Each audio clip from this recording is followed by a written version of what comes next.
બીજા નંબરની formula 1 upon જો a² x² આગળ પાછળ હોય આ x² - a² હતું a² x² આગળ પાછળ 1/2a log mod x plus x minus a અંશ છેદ પલટાવી દો x plus a અંશમાં લખો x minus a છેદમાં લખો આ બે ફોર્મ્યુલા સાથે યાદ રાખવાની x² minus a² હોય તો 1/2a log mod x minus a upon x plus a a² minus x² હોય તો x plus a upon x minus a ત્રીજા નંબરની જો આ a² minus x² ની પર વર્ગમૂળ હોય a² minus x² ની પર શું હોય વર્ગમૂળ હોય તો ફોર્મ્યુલા આવશે sin inverse x by a plus c ચોથા નંબરની ફોર્મ્યુલા વર્ગમૂળની અંદર x² a² પલટાવેલા હોય એટલે કે x² minus a² હોય તો પછી ફોર્મ્યુલા અલગ equal to log mod x plus under root x² minus a² plus c બરાબર છે અચ્છા પાંચમા નંબરની ફોર્મ્યુલા કે અગર x² અને a² ની વચ્ચે પ્લસ સાઇન હોય વર્ગમૂળની અંદર જ તો પણ log mod આના જેવું જ x plus plus under root આ માઈનસ છે તો આ માઈનસ આ પ્લસ છે તો હવે આમાં આવશે x² plus a² plus c આ બે ફોર્મ્યુલા સાથે હતા સમજ્યા ઓકે હવે ઇક્વલ ટુ છઠ્ઠા નંબરની ફોર્મ્યુલા આ શું હતું x² minus a² હતું પણ જો x² plus a² હોય તો આવશે 1/a tan inverse x by a plus c okay I is equal to integration 1 upon x² minus a². तो 1 upon x² minus 4² dx. Formula कई सेट થશે x² minus a² dx. ફોર્મ્યુલા નો answer થશે 1/2a log mod x minus a upon x plus a plus c upon a² minus x² तो x plus upon x minus a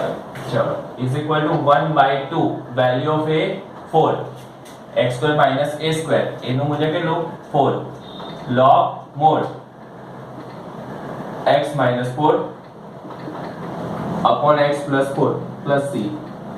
तो I is equal to 1/8 log mod x minus 4 upon x plus 4 plus c बराबर second I is equal to 1 upon under root 2x minus x square dx.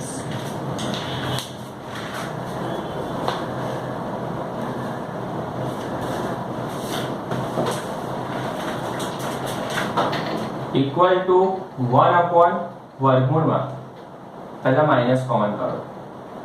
x square positive થશે 2x negative થશે dx equal to 1 upon વર્ગમૂળમાં minus x square minus 2x બરાબર છે plus 1 minus 1 logic સમજાવો plus 1 minus 1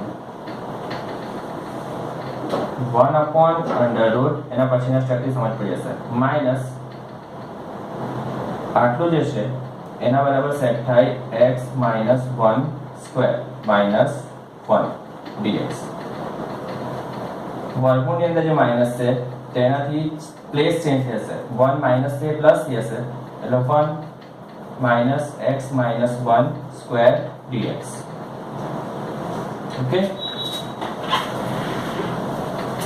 so equal to therefore I is equal to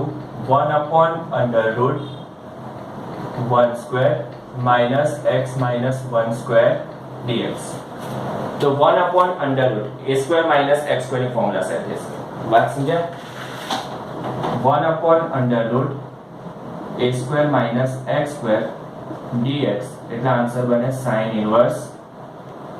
x by a plus c તો લખીશું equal to sin inverse x by a plus c તો therefore I is equal to sin inverse x minus 1 plus c answer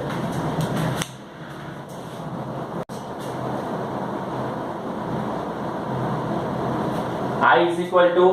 संकलन 1 upon x square minus 6x plus 13 तो equal to संकलन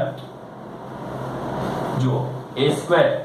minus 2a 6 ને 2 વડે ભાગો 3 આવે તો આ થયું આપણા માટે b a સ્ક્વાयर માઇનસ 2ab તો b સ્ક્વાयर એડ કરો b સ્ક્વાयर સબટ્રેક્ટ કરો પ્લસ 13 એવા ને એવા હું બોલ્યો b પર લખ્યા 3 વાત સમજ પડી ફોર્મ્યુલા સેટ કરી a square minus 2ab plus b square a square minus 2ab plus b square તો લખાશે a minus b whole square a square minus 2ab તો 6 જ હતા ને 6 ને 2 વડે ભાગો તો 3 આવે તો 3 સ્ક્વેર માઈનસ 3 સ્ક્વેર આટલા બરાબર શું લખાશે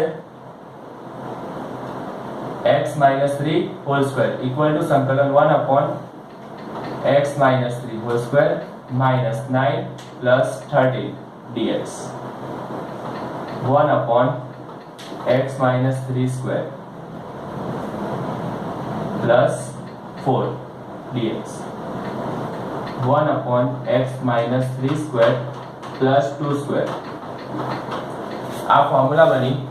1 upon x square plus a square dx equal to 1 by a tan inverse x by a plus c equal to 1 by a tan inverse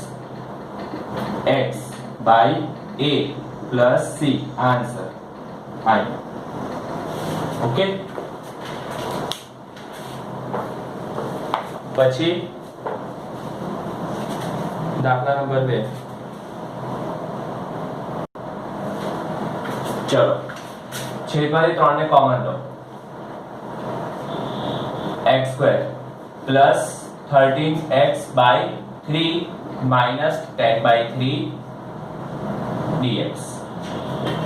equal to 1 by 3 integration 1 upon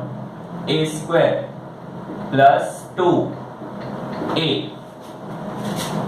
b એટલે કે 13 ના છેદમાં 6 આવશે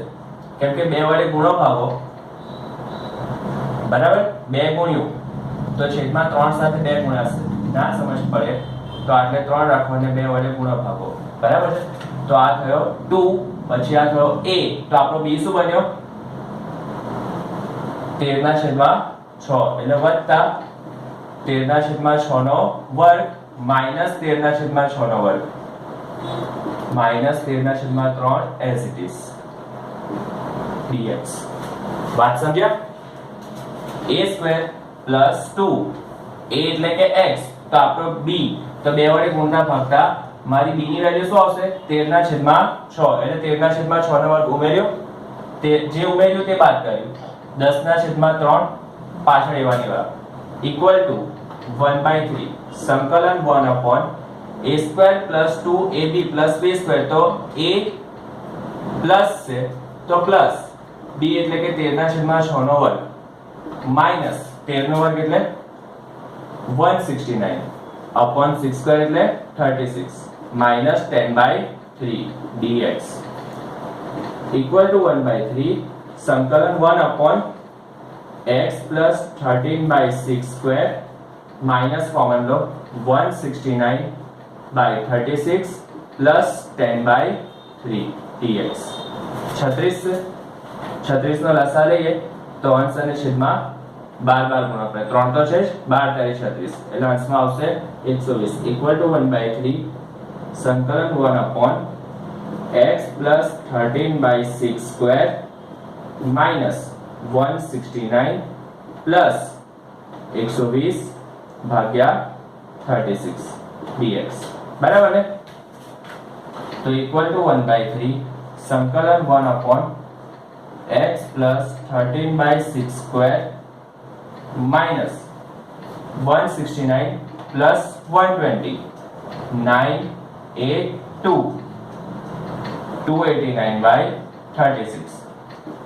289 એ 17 નો વર્ગ છે 17 ગુણ્યા 17 289 है इक्वल टू 1/3 संकलन 1 upon x plus 13/6 square minus 17 भाग्या 6 નો વર્ગ dx ઓકે, તો x² માઇનસ a² ફોર્મ્યુલા શું બની? ફોર્મ્યુલા લખી દો એટલે કે 1/x² માઇનસ a² dx એની ફોર્મ્યુલા છે 1/2a log mod x minus a upon x plus a plus c. Okay, ચલો આ ફોર્મ્યુલાના હિસાબે આપણે આન્સર લખીએ તો I is equal to 1/3 as it is, 1/3 as it is. 1/2 value, any value કઈ? 17/6, 17/6 log mod x, x એટલે કે 13, x plus 13 ના છેદમાં 6 માઇનસ 17 ના છેદમાં 6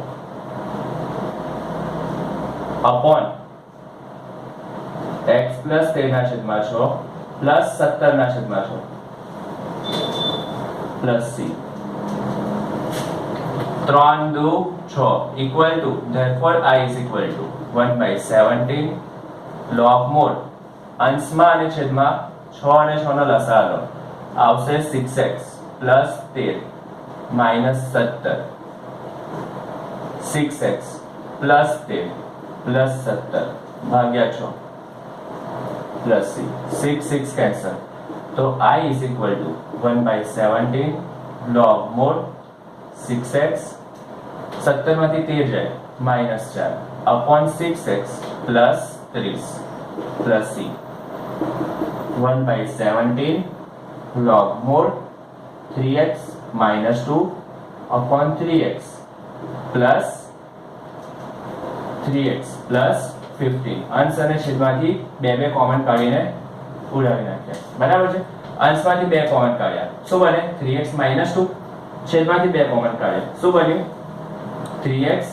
plus 15. અચ્છા, બુકમાં જે આન્સર લખ્યો છે તેમાં આ સ્ટેપનો યુઝ કર્યો છે. log 3x minus 2 upon, હજી પણ આનામાંથી 3 કોમન કાઢ્યું છે અને લખ્યું છે કે x plus 5 plus, બુકના હિસાબે હું આને અત્યારે c1 કહું, બરાબર? તો therefore I is equal to 1/17 log modulus 3x minus 2 upon x plus 5 plus 1/17 log modulus 1/3 plus c1. આ પણ અચળ જ કહેવાય એટલે એને c1 સાથે એડ કરી દો તો આખું c લખાય. I is equal to 1/17 log modulus 3x minus 2 upon x plus 5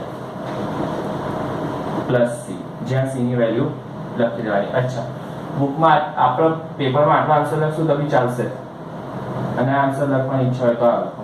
આ પણ આન્સર જ છે. ઓકે.